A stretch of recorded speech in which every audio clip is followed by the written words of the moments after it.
நண்பர்கள் அனைவருக்கும் வணக்கம்.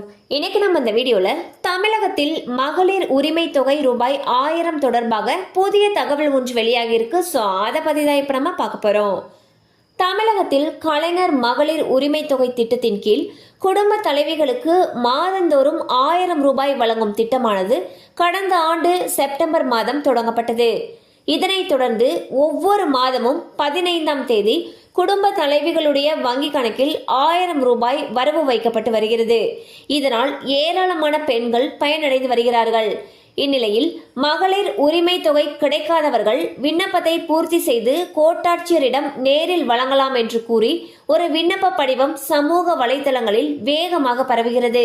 இதனைத் தொடர்ந்து இது போன்ற எந்த விண்ணப்பத்தையும் அரசு சார்பில் வெளியிடவில்லை எனவும் இந்த செய்தி போலியானது எனவும், எனவே இது போன்ற செய்திகளை மக்கள் நம்ப வேண்டாம் எனவும் மோசடிகளில் இருந்து எச்சரிக்கையாக இருக்க தமிழக அரசு சார்பில் அறிவுறுத்தப்பட்டுள்ளது.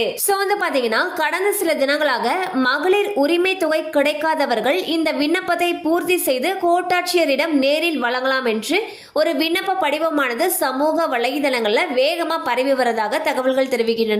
இதுக்கு தமிழக அரசு சார்பில் விளக்கம் கொடுத்திருக்காங்க. இந்த விண்ணப்ப படிவமானது போலியானது என்றும் இது போன்ற வதந்திகளை மக்கள் நம்ப வேண்டாம் என்றும் அறிவுறுத்தியிருக்காங்க.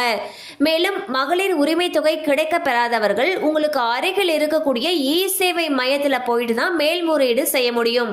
கண்டிப்பா அந்த அப்டேட் உங்களுக்கு பயனுள்ளதா இருந்திருக்கும் நம்புறோம். மேலும் இது போல அப்டேட்ஸ் உங்களோட ரீச் ஆகணும்னு நினைச்சீங்கன்னா நம்ம சேனலோடு தொடர்ந்து இணைந்திருங்கள்.